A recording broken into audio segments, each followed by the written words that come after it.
here's another reason why you want to take control of what you're doing. Everything kind of funnels into the only winning move is not to play the game. So I got to ask permission to buy the gun, and then I got to pay to ask permission to carry the motherfucker outside of my house. How about you go fuck yourself? Hi guys, how you doing? Welcome to another edition of the Weather Report.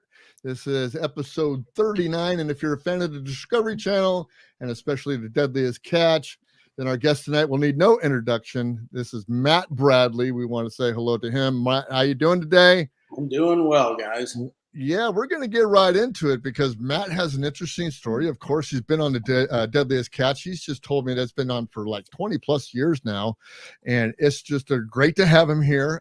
He's been a crew member on the FV Northwestern, and most recently the Saga. Right? Is that correct? Yeah. So if you guys have any questions, the comments are open. And if you're on YouTube, Rumble, or any place like that, if we're trying to get whatever we can, get some comments in here, you're more than welcome to do that, and we'll try to move those along. But welcome, Matt. Welcome to the Weather Report, man. We love to have you here. Thank you. Right on, right on. So how this came to be, I'll just give a little bit of a backstory. Is in the depths of the height of I would say COVID fever, Sturgis happened in 2020, and the company I work with, we were out there, of course, and this gentleman came in. He had I think, if I remember right, there was something that actually went wrong with one of our parts on one of your bikes, and while they were fixing it, you were just walking around stuff, and I remember talking to you and just, I'm like, man, you just look so familiar. I couldn't place it because you had the long beard and stuff, and you was different than you were on the show, and you're like, oh, Matt Bradley. And I'm like, oh, no kidding. The Deadliest Catch guy. And I had my son out there that time too. And, during a real dark time of the world in 2020 in that summer, Sturgis was kind of the only thing in the whole world that was going on. And, that's where I met you. And, we just kind of hit it off. Of course we took care of the problem with the bike, but, you've been great to us and our company, and, very, very generous with your time. And that's really greatly appreciated. So welcome to the show, and we're glad to have you here. Right on. Thank you, Ken. Yeah, meeting you guys out there in Sturgis, and it just kind of brought me back to a time where the world was upside down, and it was, it's pretty incredible to ride from Washington State out to Sturgis and just see the different climates of people, from wearing masks, wearing helmets, to not wearing masks, to getting out to Sturgis like nobody cared out there. I don't know if not cared. It was just, that's where the freedom was. And even on that road trip back, it was like, you could tell different areas, checking into the hotel. We had to sign a list to go in the pool, and just, there's so many facets of that time, I mean, traveling was nice because there was nobody on the road, but beyond that, the in-betweens of not being able to get hotel rooms, and getting to a hotel and being told it still hadn't been cleaned and sanitized, that we couldn't get into the room, having to travel to the next town to even get a hotel room. I don't miss those days. That. Yeah, that part of it was a bummer.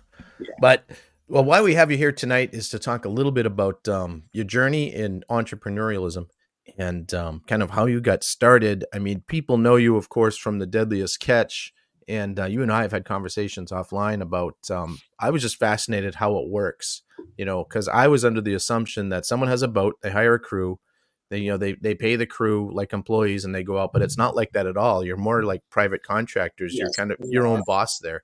If let us know for kind of how that works. I mean, you don't have to get into any details you don't feel like talking about, but I'd like to hear about it. So kind of how it works, like when we go out, I get a percentage of whatever the boat gets. My standard percentage is no less than 5%. It can be as high as 7%. Sometimes the seasons are a little different. If you're getting 7%, you're usually paying all expenses. 5%, sometimes we don't have to pay for the fuel, and sometimes we don't have to pay for the food. And it's kind of a wash. If you're at 5.5%, well, paying for that 0.5% might pay for the fuel and the food. So when I'm contracted out now, say I signed the contract at 5.5 or 6%, I have to pay food at 20, $25 a day, plus whatever fuel we burn and whatever bait we use. And that's like the expenses plus airfare. And sometimes that just comes right off the top. So it's an incentive to work harder, faster, because the quicker I can catch all the crab, the more money I make. If Right. we have X amount of crab that we have or allotted to catch, if we get it done in 30 days, I make a fair, good money, right? But if it takes me 45 days, it's more fuel, more bait, more time away from home. So it's really, once you get out there, a 20-hour day doesn't sound so bad. The quicker I get home, the more I feel like I made. And at the end of the day, kind of break it down. I'll hit the calculator when I get home, and I was up there for 52 days, average of 20 hours a day. Would you like fries with that? Yeah, exactly. Well, you have to be committed. Go ahead, Bruce. More than me, and going home every day, but you can never put that many hours in down here in the lower 48. Right. Bruce, you're off. You're on mute, Bruce. You're muted, sir. There you go. One of the questions that I have is that, you're a contractor for you get on a boat and you contract for it. You're part of all the expenses that go on, and then the show comes about. And of course, you're a personality that has what they call that, the IDBM or whatever it is. You're a personality now, so you have a Hollywood presence now. What kind of money is into that, or is it just split between everybody and all the boats and all the crews, or is there a agent involved? How does that work? Kind of. Go.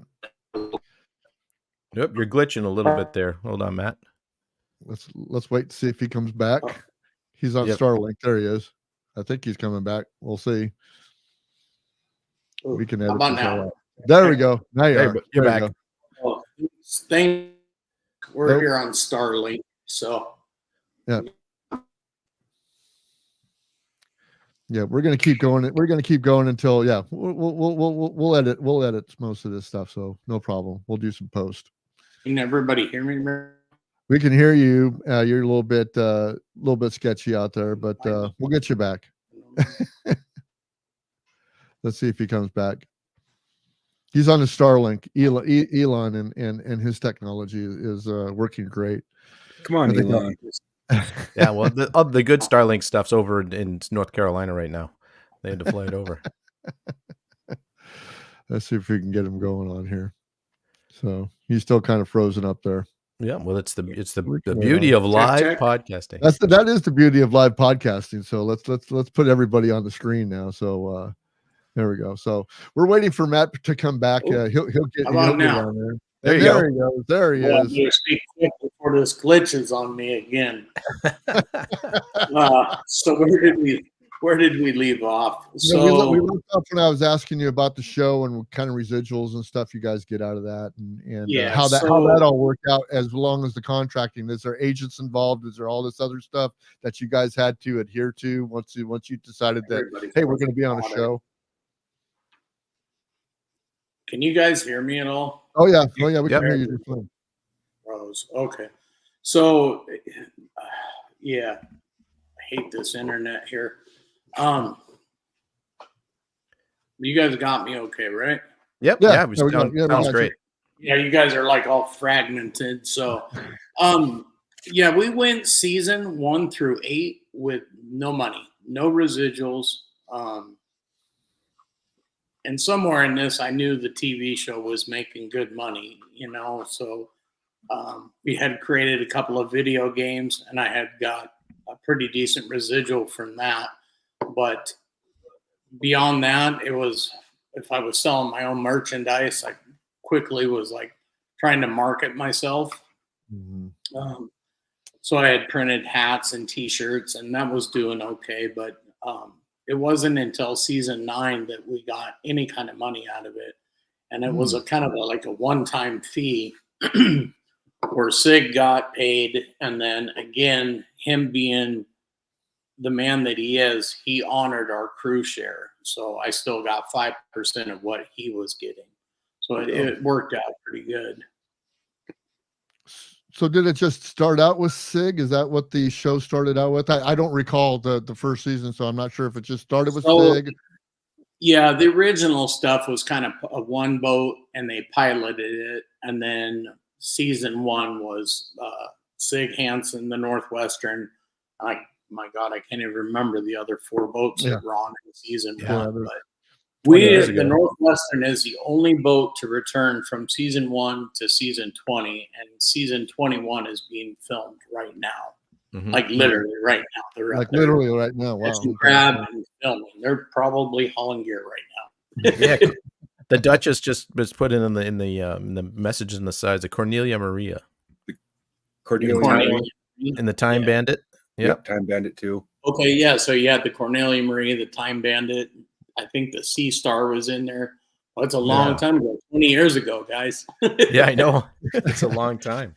Now you're on this boat and you're on with the crew. You know, of course, you have your own crew and everybody's working hard and everybody's there. Was there more than one filming crew member on there? Did you have were they getting in the way? How did that all work out? Because you guys, really, when you're looking at this boat and you're seeing everything that's going on in this boat, dude, it's dangerous. Team. Yeah. It's been kind of neat. I've learned a lot about videography, a lot about photography from these guys. We've always had 2, a wheelhouse producer and a deck shooter. And as time has progressed, the deck shooters they were like, how do I say it, super geeky with how they were waterproofing their cameras, waterproofing their lenses, trying to keep water spots off the lens. Constantly wiping their lens. They went from big body, full body cameras with big lenses down to point and shoot cameras. And now we have like the GoPros. They'll bring 20 of those things with them. And then they just, they put them on magnets. So they're filming everywhere. I lost everybody again. Oh, no, we can see you. No, we can see you. You're here. Yeah. Sure. Okay. So, the camera crew, like when they converge on Dutch Harbor, it's a full container of camera equipment, but it's usually 2 guys per boat. And in the early years, they'd run out of budget and they'd just leave us with at least 1 camera guy. So he'd film upstairs with Sig, and then he'd run down and shoot an hour or 2 with us on deck. And you're talking about completely unscripted television, especially seasons 1 through 10. They were pretty much just going, who's talking, filming, going from one guy to the next, making notes, and you had no idea of what they were going to show unless there was an argument or a fight or a pot breaks loose. If there was a big incident, you're probably, Jeff's hand got smashed, and it's probably going to make television. Because so were these guys on the full trip with you, the whole camera crew on the full trip, or so they were on with you the same amount of time? Wow, that's a commitment. Day out, one with their sea legs. 11 damn people on one boat, and our boats they're not made to have those 2 extra people. They put 3 on one time. I thought we were all going to lose our minds. There's just too many people on the boat. The normal crew has how many people are on the boat normally? 5 deckhands, 1 captain, 4, sometimes 4 deckhands. We were a 4-man crew on the Northwestern for God, as long as I can remember. And then we started getting older, and then we brought Jake Anderson on, who's a huge part of Deadliest Catch now. I could never do that. He went from a drive me crazy little kid to running his own boat. I ended up fishing a couple of seasons with Jake or for Jake, So I'm sorry, Bruce. No, I don't want to step on you when you had a question. Now, just one more question that I had. Any of these camera people, like tenderfoots, did they have really hard time adjusting to the sea and stuff like that? Oh yeah, we've had some. Well, we've had it even aired on the TV show. Guys getting so seasick that one of them almost had to be airlifted. He was starting to seize up. And seasickness hits anybody. Like I'll be the first one to admit I get seasick every once in a while, and it's not a fun feeling, but I'm tough. I'm just going to work through it, and I'm smart enough to drink some water. Hydration will kill you. So once you start vomiting that much, and I wouldn't say that particular guy was a tenderfoot. He didn't cut it. But then they've also had guys on there that you can just take one look at some people and go, God, he's going to be filming. He's not going to make it. And like in my head, I'm like, please don't put that guy on our boat. Like it's already hard enough making television with you people on here, but you're going to put that dingbat who's 6'4" on the boat. He's going to hit his head on everything. He's going to fall down. He's top heavy. Need short guys, that can spin and maneuver. And somebody who's low center of gravity. Not me. Yeah, that big lug nut couldn't figure it out. I look over and he's laying down again. Oh, he's laying down again. He wasn't laying down. He fell.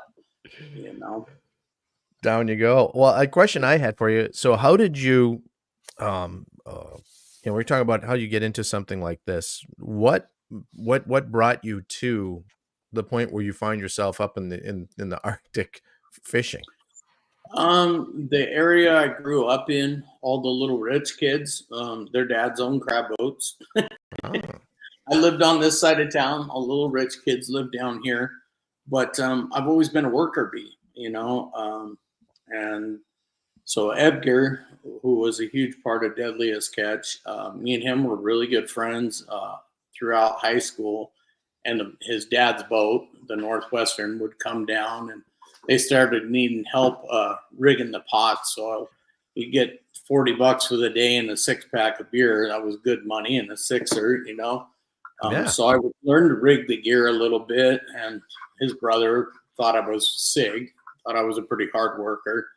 And one night, I don't think I was even 21, we were drinking in this bar, and Sig just kept needling me all night. And I told Edgar, I said, one more word out of your brother, I'm going to bust this beer bottle over his mouth. And Edgar's like, don't do it. My brother's pretty tough. And I was like, he ain't going to see this coming, And then I was like, I don't want to get kicked out of this bar either. So, and Edgar's like, well, I think he's testing you. And I said, testing me? It's worked. I'm about ready to crack. And Edgar was like, no, I think he wants to see if you want to go fishing. And I was like, and go do what you do? No, I'm good. And something Sig at the end of the night said, hey, if you want a job, here's my number. Call me tomorrow. And a couple of days went by, and I made that phone call. And the next thing I know, I was on an airplane, never even flown, and landed in Dutch Harbor, Alaska, with 2 pair of jeans, a couple of pairs of socks. I had no idea what I was getting myself into. And the guys on the boat, wasn't even fishing with Sig and those guys. He had got me a job on a boat called the U.S. Dominator. And then they made me, they said, you need gloves, you need oilskins, you need boots, you need T-shirts, you need more underwear. I had about $3,000 worth of clothes and a fishing license. So by the time I had even been on the boat 12 hours, I was already into the boat for $3,000. Wow. Recharge it all to the boat. So better be a good fishing day. Yeah. So I did that season, and it was about 5 months at $100 a day for the days we fished. And I didn't want to let my friend down, and I wasn't going to quit. And the guys weren't exactly nice to me. And I finished the season, and the captain said I did a great job. I didn't make a ton of money. And he says, but there's a boat about 4 down tied up. He said, somebody just got hurt. They need a guy. Go down there, tell them you want to work. I went out on that boat, and I made like $900 in the first set, like 2 hours worth of work. I was hooked. Wow. Yeah. So, I mean, like that daily rate wasn't much, but it got me into the industry. And then I came home and I was like, all right, I finished both those contracts. I don't think I want to do that. That was a lot of work. And I got a phone call, and next thing I know, it was back on the boat. And I just kept going and going and going and going until I got on with, I think it was 4 years before I started fishing with Sig and Edgar. And the rest of that's kind of history. I just stick and stay. We had some bad seasons on the Northwestern where we made no money, but it was like we'll make it next season. We'll make it next season. And back then, guys would just jump. They just go to the next boat and make more money, So I've always been this kind of tried and true, have some honor in what I'm doing. Sure. Yeah. So the idea of staying with the same boat and the same crew, if you can keep a good crew together, I imagine once you've got it down to a system with the right guys, I mean, obviously you're at the mercy of, fish and crab getting into the traps, but if you have a good crew that you're working with, I mean, you can see it on the show. You can see whether there's a good crew and a bad crew, and I'd imagine. You're super broken on my end, Ken. Am I breaking up? Yeah, that's pretty good audio there. All right. Well, hopefully this isn't too bad. Yeah, once in a while it's a little glitchy, I think, from Okay. on your end, but that's okay. We can get through this. But no, what I'm saying is that just to have a crew that is, a bunch of guys that really, really work well together, it's got to be pretty. I mean, it's dangerous, it's hard work, but it's got to be pretty fun when you get a system down and you're working with some guys that are really great. God, do you think I would help Andrew if I moved to a different area of the house? I wonder. The Yeah, the magic of live podcasting. This is so Yeah. I think it would help if I moved into the living room. Oh, yeah. Yep. We'll get through it. We're okay. Hopefully you can hear us. But so you've been fishing this now for what, 25 years then? 30-ish. 30-ish? Wow. Yeah. Jeez. The TV show is in its 20, well, it'll be 21 years. That's pretty amazing in itself for a TV show to run that long. For Hey, a reality show. outlasted American Chopper. That it did. Yeah. I see outlasted American Chopper, if you heard that. Yes. Not quite the WWE status though. No, So- those guys so- made a ton of money. Mike Rowe made a ton of money. Jesse James made a ton of money off of those TV shows. Yeah. Yeah, we did have a question here from the Duchess that's listening to us, and they have their own podcast called Boomer Bunker. But anyway, she is asking that did you ever get to meet Mike Rowe? We just brought up Mike Rowe, so Oh yeah. I've met Mike quite a few times. He is I've never met anybody that has a sexual innuendo for everything. He is super, super smart. And he's like this. We've got 4 of us on this screen. All 4 of us could be talking. He'd be talking to somebody else, and he would hear what the other 3 or 4 people were saying. And he just nailed all 4 of them with something. Like he's a good dude, and like he's got that blue collar work ethic to him. So pretty good for an opera singer. yeah, no, his podcast is hilarious. He sings the ads, and I don't know if you guys have listened to any of his podcasts. No, I have not. His podcasts are absolutely wonderful because he opera sings the ads at the end, in the beginning of the ads, and they're brilliantly done because he was really good, and that's what he was going to be, was an opera singer. Not many people know that. He talks about it. Oh wow! Well, I just- that's Great friend with satisfying. Mike. And like he went out with us. I don't know what. I think it was just all the camera guys really liked all of us on the Northwestern, and then they had a bunch of Discovery Channel suits and ties reps from Discovery Channel. They'd all flown in, and then that guy Meatloaf from Meatloaf, I guess was this real? He was there too, and we all went out on the Northwestern. We weren't even 30 minutes off the dock, and it was pretty nasty in the harbor.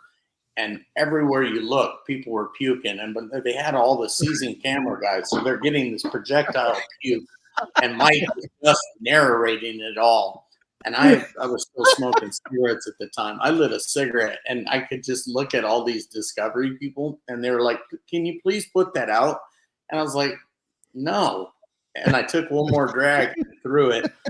I was like, I'll be decent. And it was just like I exhaled that cigarette smoke and it went right by 3 of them. And that's all it took. It was like 1, 2, 3. And had his camera guy filming it all. I felt bad about that. Oh my Oh, goodness. that's too funny. So That there was is some too good funny. times with Mike. You know, he'd be in Dutch Harbor for a week with us. That's for sure. Well, that's cool. So moving from there, the show, you also have you know, you have a store, and it's a vaping supply store, right? Yes, sir. So somewhere in Deadliest Catch, I was, you know, with that entrepreneurship, I was trying to, you know, I think a good handful of us were trying to market stuff. Jonathan on the Time Bandit, those guys marketed some alcohol beverages. Sig did Yeah. some alcohol stuff.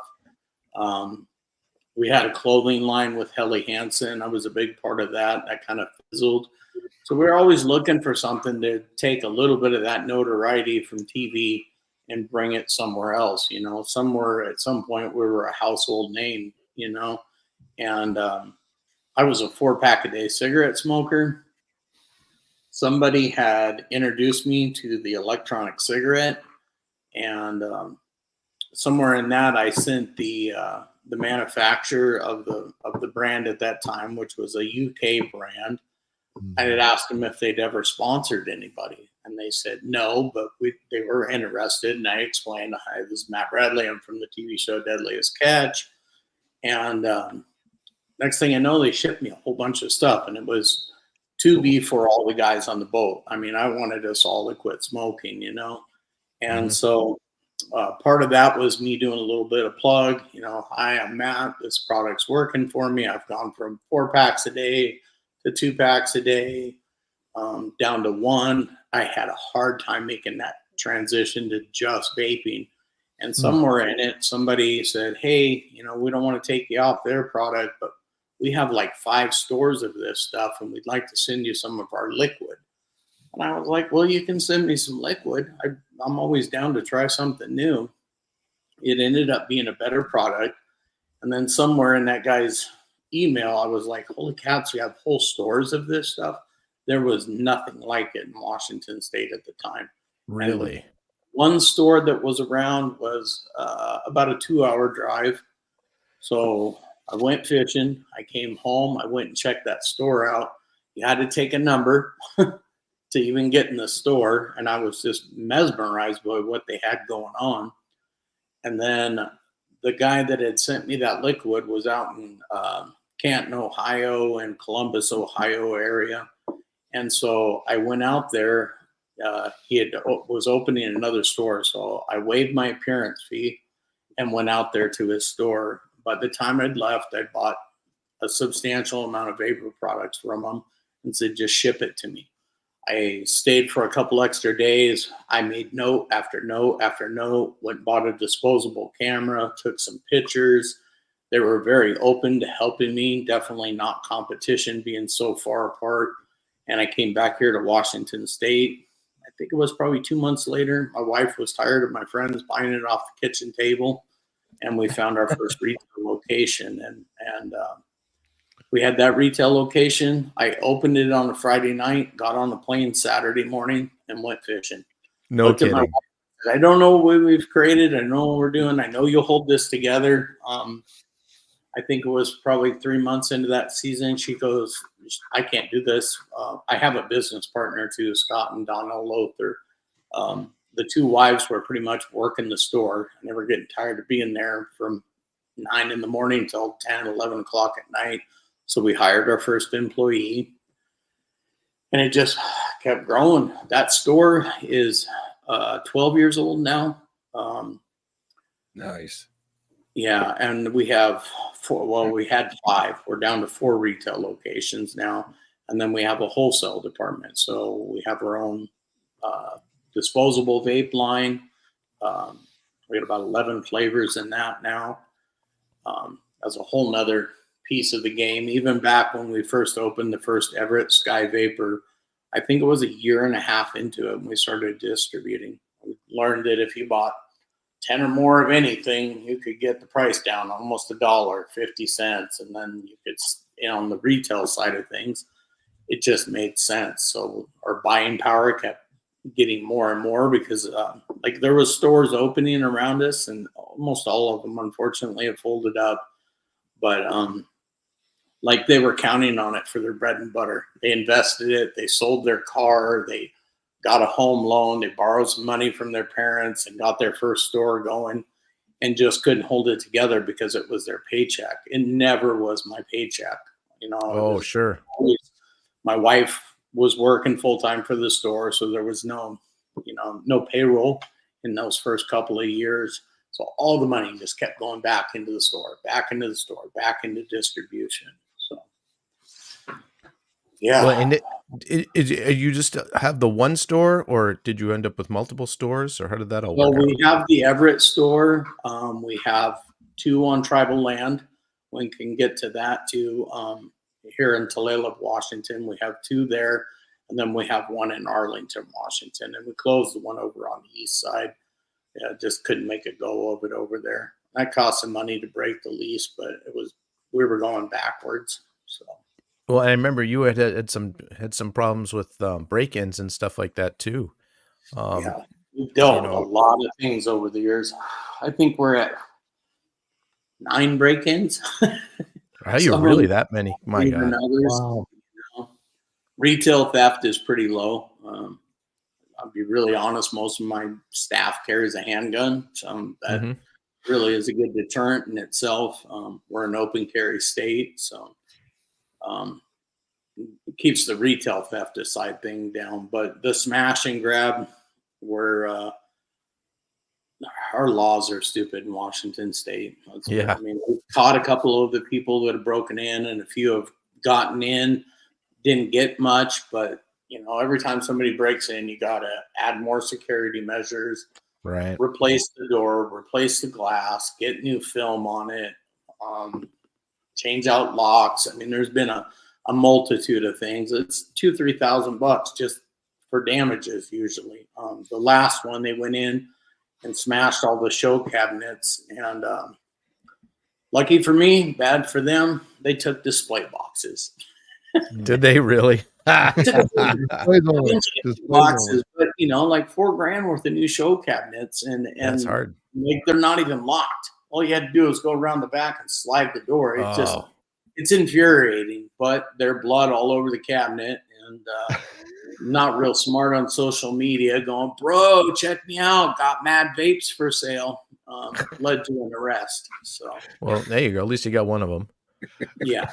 So the state and the federal government, they got a big boner for vapes and stuff like that. So how does that work out for you? What kind of struggles? Did you have any struggles with them? Multitudes of them. Let's at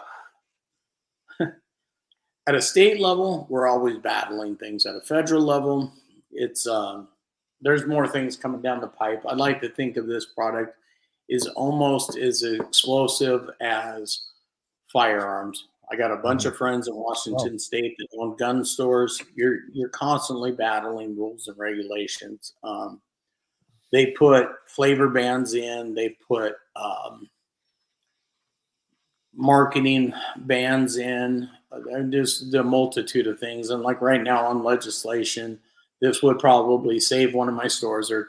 We have a lobbyist. We're backing this bill that we've helped draft up, and that would bring vapor products to be sold only in 21 or stores.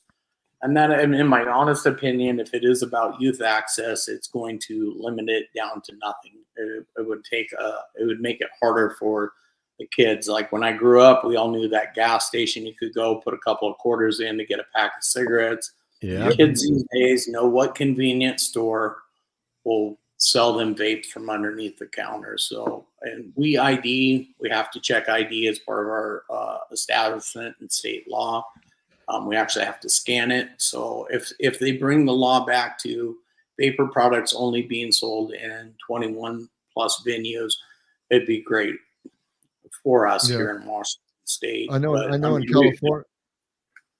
Yeah, I know in Yeah, California California here, has an all-out flavor ban right now. yeah, they So have an all-out flavor ban, and even in the marijuana dispensaries, they check everything at the door before you even get in the place. So I mean, it's really kind of hard for anybody else to get in. But they still, they sell vapes and stuff. At 7-Eleven, Quick Stops, Circle yeah, K's, all that other stuff. So that kind of puts a hindrance on everything else that's going on in the places like the dispensaries that do want to do honest and good business. So it's kind of a double-edged sword there, man. I feel bad for a lot of people that are in that I've got a corner. lot of friends that lost businesses in the state of California that had retail vapor stores, and they've found back doors. There's windows, and then there's always, it's a state law. I don't feel like you're committing any federal crime, but it's there's still people doing it. Lots of gas stations in California. We just traveled down there a little bit this summer, and you see the guys that got some vapes below the counters,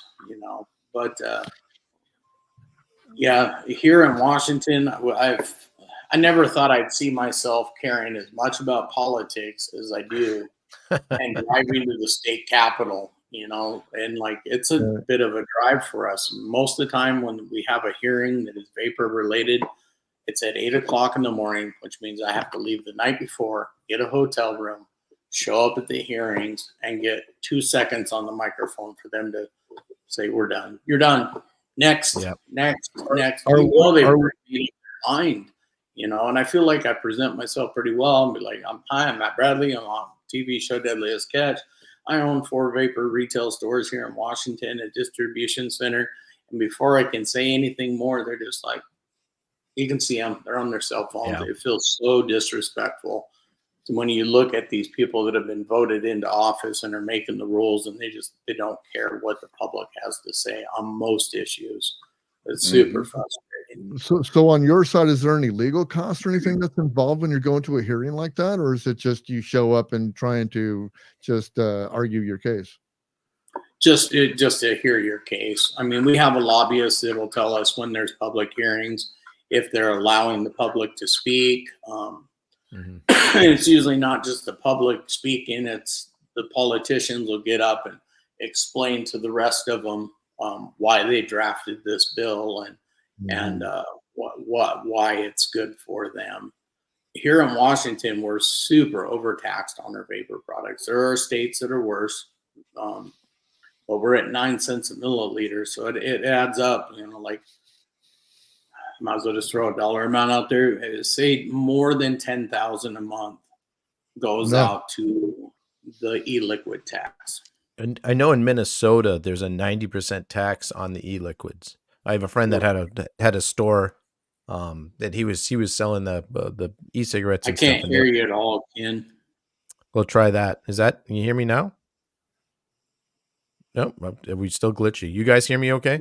I can hear you, You're Ken. there now. We Go. can- Oh, okay. So he owned a store and he was telling me about the taxes on it. It was a 90% tax he had to pay the government on every vial of that he was selling. It was a 90% tax on it. He goes, it doubled the price of everything, and it got God, so it's expensive. so hard. You're so broken. Yeah. Oh, so it was tough. What he was saying, if you can hear me, Matt, is that he was talking about his buddy that has a 90% tax on the vial that he's doing with the In Minnesota. with the business. And yeah, so it's a tough business. My question is it all about the flavoring? I mean, this is a nicotine product, right? Is that correct? It is 100% nicotine Yeah, product, so if but it's a nicotine product and we have all these regulations anyway that on cigarettes here, which you can still buy, at a store. I mean, they're heavily taxed too here in California, but this is strictly a flavor thing. This is strictly something that just is geared toward, I don't want to say it's geared towards children, but that's the great biggest thing that they adults talk like about. flavors, right? And we've brought this up at legislation a million times over. Go down the liquor aisle and there's blueberry and strawberry and a million Right. adults like flavors. I like chocolate ice cream. Most people like strawberry, right?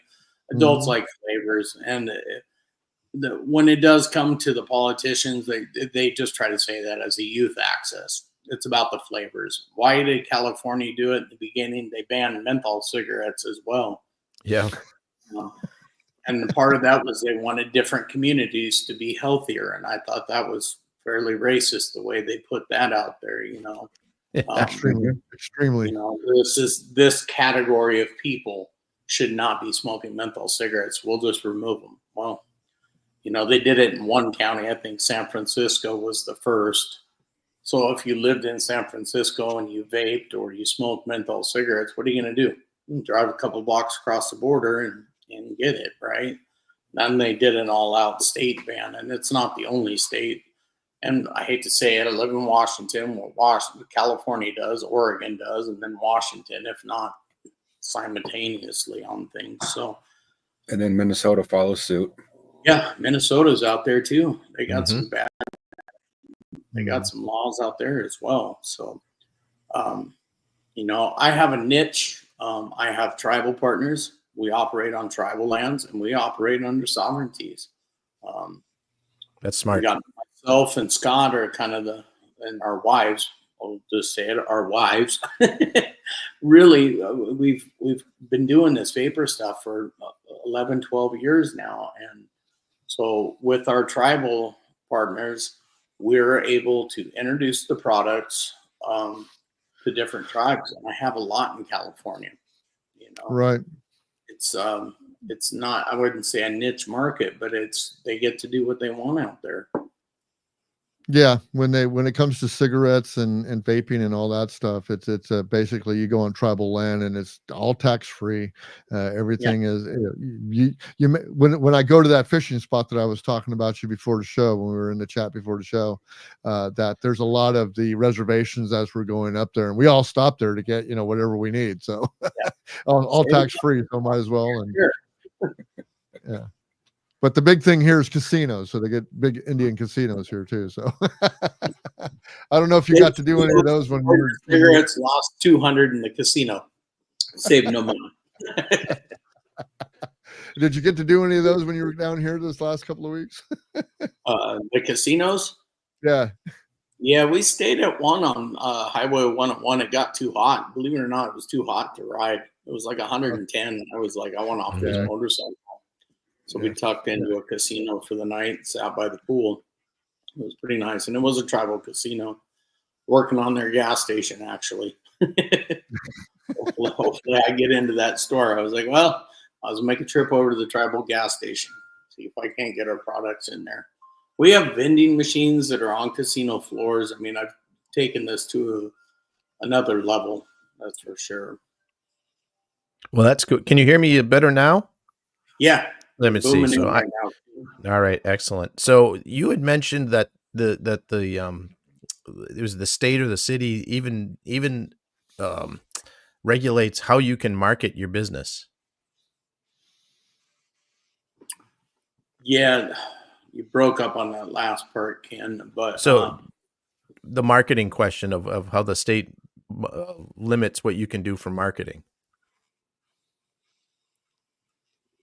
I'll translate for him. He's looking for the he's looking for how Washington regulates your business and the marketing aspect of it. Do they regulate that? There is marketing restrictions like social media. A lot of it, as long as I put the Surgeon General's warning that tobacco is maybe harmful, whatever it reads out, I can get away with some stuff. But it's really like in the beginning, we were marketing everywhere. I went on radio spots. Right now, word of mouth is my best market for my retails. So the marketing is not worth throwing any money at. That's for sure, especially on the retail side of things. And then on the wholesale, again, it's word of mouth. Where are people getting it? And I feel like we make a really good product. I've taken some time to help design the flavors, the marketing, the advertisement of our flyers that go out and whatnot. And then all the artwork is all done in-house. So a website, you can use another one of those, but so I imagine the Discovery Channel doesn't let you do any advertisements on this. No. No, I'll get away with wearing, like in the old days, I started writing Sky Vapor on everything, print up a bunch of shirts, put it on my hoodies, and then I just have to sign a press release, Absolutely cool. Absolutely cool. So going forward with what you have with Discovery Channel, going your vaping thing, along with biking, because you're an avid biker. You were just telling me that you were just traveling down California coastline, Highway 1, stuff like that. You met Ken, biking and going to Sturgis and stuff like that. Are you doing that with biking type conventions and stuff like that, doing any vaping stuff there, or have any booths set up?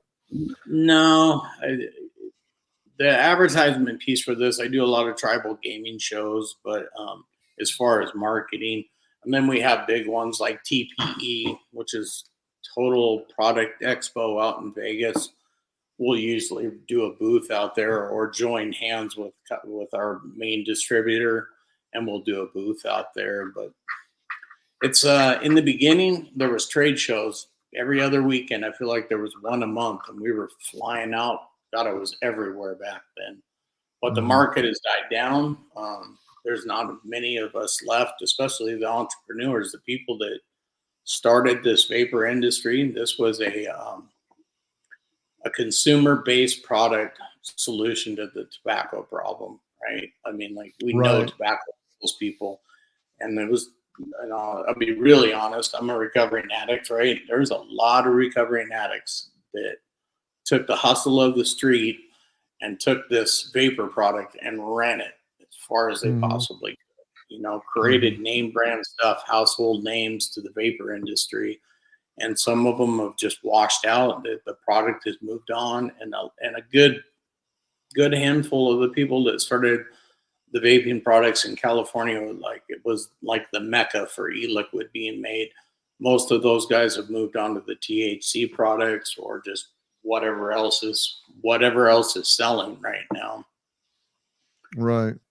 Me, I Yeah, we just got. kind of stuck with this, and I'm gonna run this vapor product till the wheels fall off.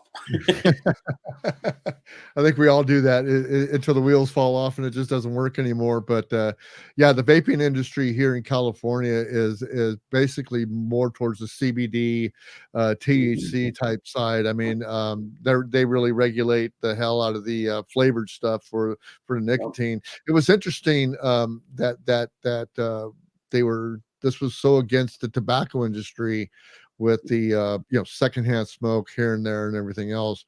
But it wasn't soon after vaping came into existence that all of a sudden, you can't do vaping anywhere either. Any venue that we have, any concert venue, any of this, any of that, can't do any of that. So they're very quick. The governments are very quick to act on that, and it's just You ever it's look up Masters Settlement Agreement, you'll understand why that is.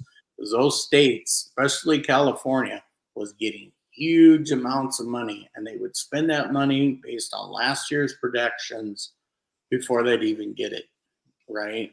And Philip Morris and all these bigger tobacco companies were paying the states huge lump sums of money. Then the states were doing whatever they were doing with it, probably not allocating it where it was supposed to go. And then as the vapor products came along, cigarette sales went down, down, down. And now they don't have that money coming in. So that's when the taxation on the vapor product, they got to get that tax money somewhere. So, so so so in all so of then that, RJ, go ahead. go ahead. No, so RJ Reynolds and Big Cigarette, Big Tobacco, they weren't in the nicotine industry. Is am I to understand it that way, or Well, I'm trying to I've figure out who's the head now. Views, and some of these guys, they had that was an RJ Reynolds, I think, was Views, but Philip Morris had some vapes out, but I think they just let us entrepreneurs, if you will, do their homework for them and find out that people like strawberry and they like vanilla and they like grape vape, Mhm. and they're waiting for their time to come in and figure out how to take it all over and get back to where they were. That's what I really believe on a bigger spectrum of things, that in the end of vaping, the states will kill it by flavor bans. They will kill it by whatever means they can. And then somewhere on that, I'm sure in the back end, those bigger tobacco companies will have a vapor product, and it'll be 4 or 5 flavors, that they know that work, and they'll be the ones that sell it back to the States. I think on a bigger, me being a little paranoid, but I really see that. Yeah, I know with the cannabis industry here, what happened here was that we had a whole bunch of homespun, homegrown people up in Humboldt County that really got pushed out because of quote big pot, that does all the growing now and everything for the collectives here. So I do have some friends here and there that actually do get some product into the places, but not as much as some of the big growers do. And we have a big grower right here in Gilroy. I mean, it's huge. It's just you could tell what it is because they don't let anybody in. but the lights are going all the time, and and you can't get in there. But the situation being as it is that we all elected to have medical marijuana first, and then we all elected to have recreational marijuana. And I didn't vote for any of those. I was against it because I knew it was going to happen, and that's exactly what happened. Once we did everything and got everything legal and everything, all big business took over, and that was it. From the mom and pop straight back to corporations take over. Yep. So Yep. Ken, are you coming back? I might be. Can you hear me at all? I changed my mic to see if it was a little bit better. Does that seem better, Matt? Or you still can't hear me? Yeah. No, he can't hear you. I can hear you. You sign language to me, and then I'll interpret to him. Yeah, I don't know what's going on. This is a really strange one tonight. We haven't had this problem before. Yeah, for sure. So okay, so then going forward into the biker industry, like you say, you don't do anything outside in the bikers in the convention or anything else going on with the vaping industry that you're going forward on more. I saw something that you had another venture that you're going into. I might be wrong, but I thought that heard something about that. We're about to launch like 4 new flavors, so that's coming. They should be here in a couple of weeks. It takes a minute to get the flavor right. Once I send something off to China, I wish I could make this here, but it's just not possible. We'll send it off to China. It takes a little bit to get samples back and forth, but our new flavors are coming out. I'm pretty excited about that. But yeah. Jason, what do you got? Jason, I'm really not into the whole vaping stuff at all. I never really have been. But I don't know. I got him on the ropes again. Yeah, you got me on the ropes, and now I have nothing to say. Of course, is the way it goes. I got nothing to say, but I just like I said in the pre-show, I'm just kind of like giddy talking to a TV star for a show that I've watched quite a lot of. I haven't watched it recently just because I've been catching up on my Marvel stuff because I'm a comic book nerd. But those shows are, I mean, yeah, like I was saying earlier, it's joking around that it's like wrestling. Everything's all scripted. You're like, hey, we're going to throw this person off deck and this is going to happen. Yeah, no, that stuff is, I know it's absolutely real. I mean, there are people that I know get caught up on those lines. Yeah, it's not for me. I could never do it. I'm too tall. I'm too slow. And somebody's got to do it, and I praise you guys for the stuff you guys do because it's just amazing. Making the TV show has been fun. I mean, I was fishing probably 14 years before the TV show started, and I could never really explain to my family, to my kids, what I was actually doing. It's like, oh, we're just cold and wet. We work long hours. We'll work 4 hours. We get 15 minutes off. And then it's back to another 8 or 10 hours on deck, grab a quick bite to eat. And there's times where you're like Do I change my socks or do I eat a peanut butter and jelly sandwich? Do I have time to do both? Can I go to the bathroom? And you find yourself with a dirty sock in your hand and a sandwich trying to get as much as possibly can. And you're like, if my wife ever saw me like this, she'd kill me, you know? And then all of a sudden she sees it on TV. You know? You're gross. You haven't had a shower in 10 days. No, I haven't had a shower in 10 days. Who's going to smell me? The other that's a whole other guys I'm living with? No, nobody cares. So. How does being on a boat like that in months at a time affect family life, affect marriages, affect relationships, affect all aspects of your life? It's like a military life when you're deployed, you know. Some relationships don't last. I feel very fortunate. Me and my wife have been together over 20 years.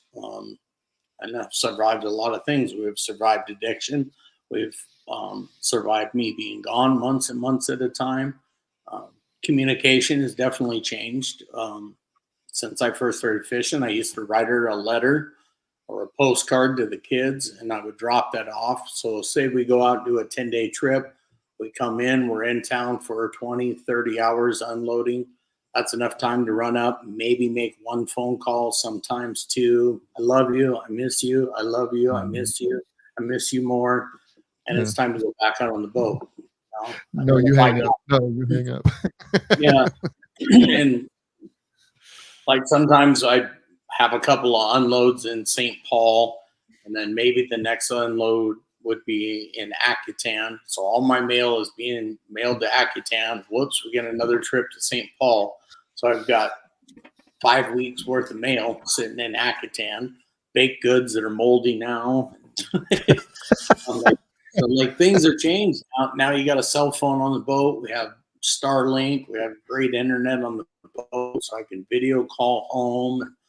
Sometimes that's a blessing. Sometimes it's not, especially when you're used to getting a newspaper that's 2 weeks old and that's current news. Now you run in between strains, or when you're up on watch for an hour, you flick through some kind of social media outlet and get caught up on what's going on in everybody else's life, what's going on in the world. I mean, that's a big change in itself. And that's all evolution, right? Yeah. And I'm sure that you have to have strong relationships, and I'm sure that on a boat like that with a crew like that, either you have a strong relationship like that, or you have no relationship at all, or it actually destroys relationships. So I can imagine that it's pretty rough all the way around. I mean, I could never do it. I mean, I would have to admit right now that would not be the lifestyle for me, only because of the fact that, I don't have a passion to be out on a boat with 6 to 12 foot waves coming over, crashing over the top, and lashing winds and stuff like that. It's quite the adventure that I see on there. I'm going like, shoo, that ain't me. It can be trying, that's for sure. And those early years too, like I come home, go fish, and I missed a lot of first steps, like graduations, kids learning to walk, kids talking. I mean, you miss out on a lot. And that's where I say military life, those people can really identify to that. Yeah. So your kids, do they have the app for fishing? Do they look like they want to be on a boat, or? I got 5 daughters. So no. A couple of them work in our vape shops for us. One of them's a school teacher. One of them just had her first kid, so she's stay-at-home mom right now. And another one out in Michigan with 3 of my grandkids are out in Grand Rapids area in Michigan. So yeah, the fishing legacy is kind of gone. My brother goes up and takes my place in the summertime. Now he's kind of a full-time crew member for Jake. So just during the summer months, they took him fishing once. He didn't like it.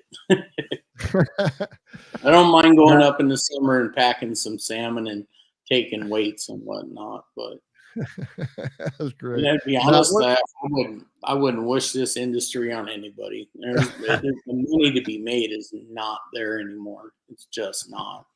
I mean, 89, 1990, 91, you're making $80,000-$100,000. That was huge money back then for a guy with a third grade education. It was, most construction workers weren't making that. No blue collar guy I knew was making that kind of money. Right. And that money ain't there anymore. It's just not. I'm sure these guys did okay right now, probably $20,000-$30,000 crew shares, but no. No. There's a lot to be said for blue collar workers now. So it's quite a lucrative business being in there. A lot of white collar jobs are going away and a lot of blue collar jobs are here. So, well, we got one last question here. It says, any memorable planks played on the crew members or SIG? I think one that even got me pretty good, that the guys got me, was SIG turned the water off on me. I didn't. That aired on TV. Stuff that people could look back, maybe even on YouTube. SIG turning the water off on me, and I just got a bunch of shampoo in my hair, and all of a sudden the water stopped, and I was like, "Are we out of freaking water right now? You gotta be kidding me!"